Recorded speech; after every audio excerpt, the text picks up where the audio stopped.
séquence vidéo au cours de laquelle nous allons tout simplement apprendre à donner la position d'une frange brillante. Donner la position d'une frange brillante sur une figure.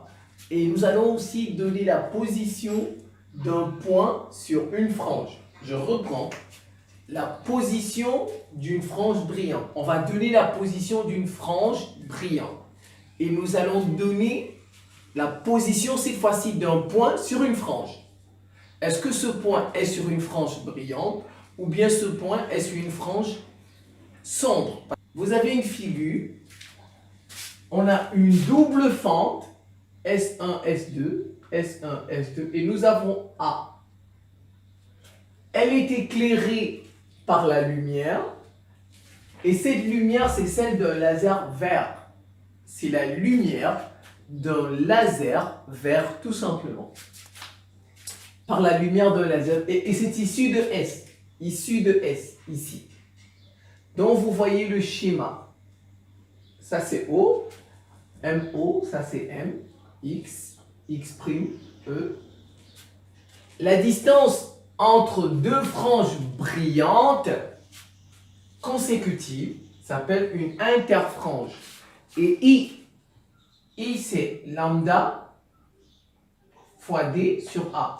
Ce D, la distance qui sépare la double fente de l'écran. Ici, c'est l'écran.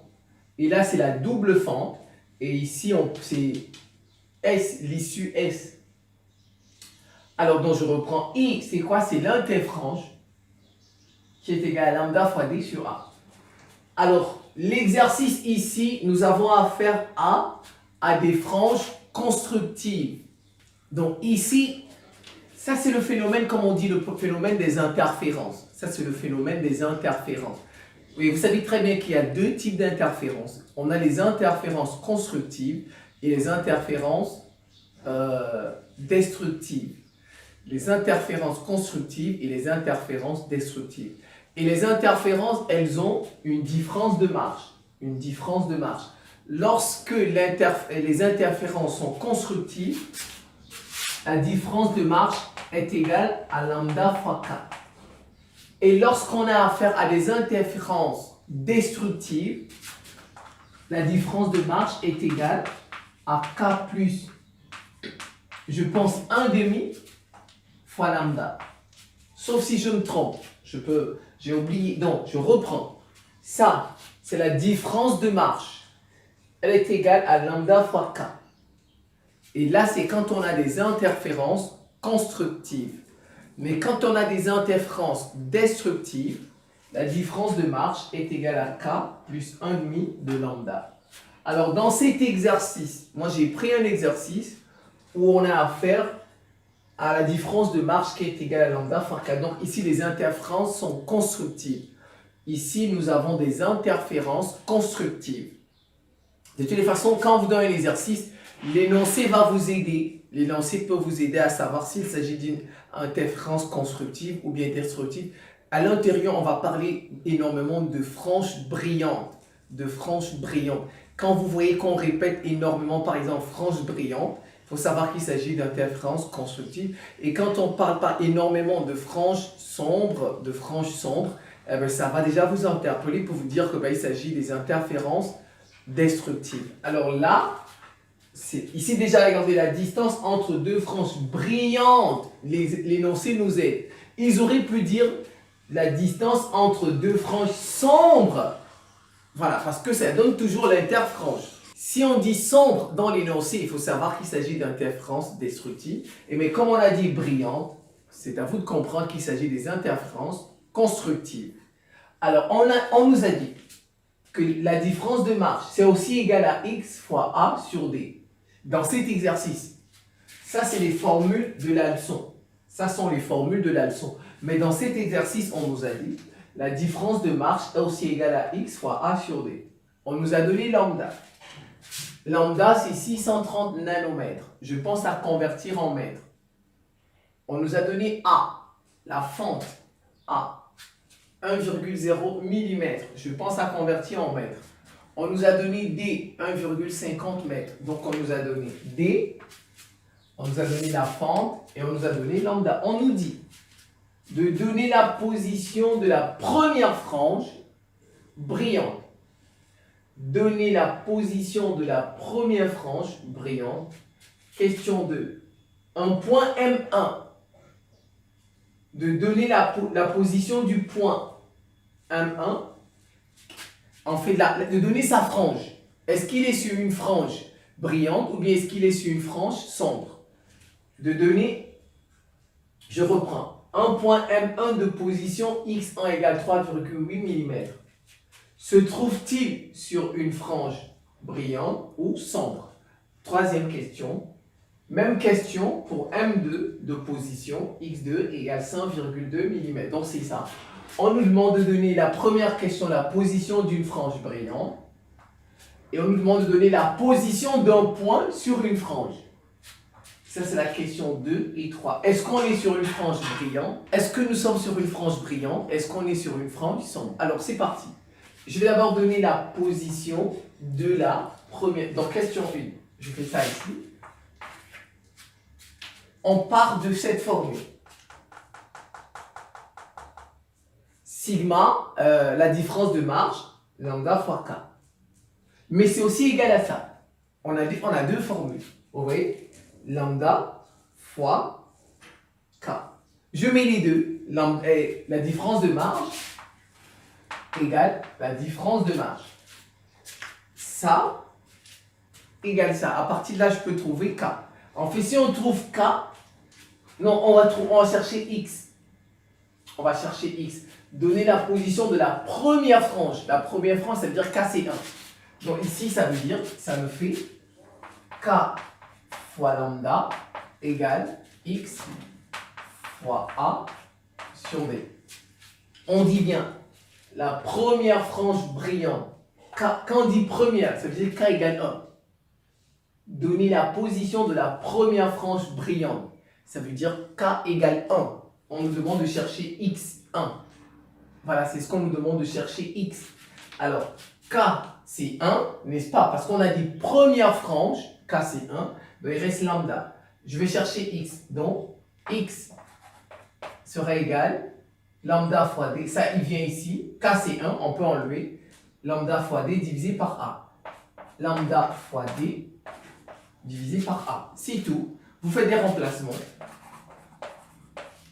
Lambda 630 fois 10 puissance moins 9, ça fait mètre. On convertit tout en mètre. D, c'est bien 1,5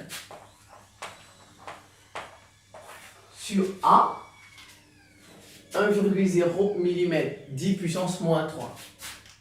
1,0 fois 10 puissance moins 3. Vous prenez votre calculatrice, et vous faites le calcul, vous trouvez X. Je vais prendre ma calculatrice, et je vais faire mon calcul. Donc, après avoir fait le calcul, je trouve X égale 9,5 fois 10 puissance moins 4 mètres. Je peux le convertir en millimètres.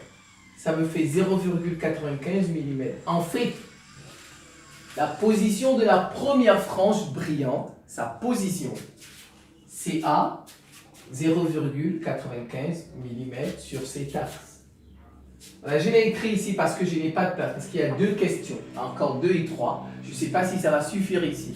Donc j'ai mis la réponse ici. Donc je reprends la position de la première frange brillante. La première frange brillante, elle est à 0,95 mm. Voilà, c'est tout. Si vous pouvez, laissez en mètres, comme vous pouvez convertir en millimètres pour que ce soit visible. Alors, question 2. Maintenant, on dit M1. Un point M1 de position. On nous a donné maintenant X. Se trouve-t-il sur une frange brillante ou sombre? Qu'est-ce qu'on cherche? Cette fois-ci, on cherche K. Regardez, on a dit la première frange brillante. K, c'est 1. Mais cette fois-ci, on cherche K. Cette fois-ci, nous cherchons K. Si K est pair, c'est une frange brillante. Si K est impair, c'est une frange sombre. Voilà, c'est comme. Si K est pair, c'est une frange brillante. Si K est impair, il s'agit d'une frange d'une frange sombre. Alors c'est parti. Donc je reprends ma formule, celle-ci. Vous voyez, je reprends et je cherche K. Je cherche K cette fois-ci. 2. On cherche K1. Puisqu'on a dit X1, le point M1. Donc je cherche K1. Ça me fait X fois A. Donc X1. Voilà, X1 fois A. J'ai bien écrit. Divisé. On cherche K. Lambda D. Lambda fois D. Et vous faites des remplacements. X1, 3,8 mm, donc fois 10 puissance moins 3. K1, 3,8 fois 10 puissance moins 3. A, c'est 1,0 fois 10 puissance moins 3. Divisé par lambda D. D, c'est déjà bon, 1,50. 6,630 fois 10 puissance moins 9. Calculatrice, on va chercher K1, et, voilà, et on saura si on est sur une frange brillante ou bien sur une frange sombre. C'est parti. Là, on trouve K1 égale 4. On peut dire donc M1, comme il n'y a pas de place, vous faites votre phrase. M1 est sur une frange brillante. Voilà. M1 est sur une frange brillante. Pourquoi? Parce que K est pair. K est pair. Alors, même question pour M2. On va chercher. J'ai déjà calculé. Donc, on a trouvé K est égal à 5. Donc, M2 est sur une frange sombre.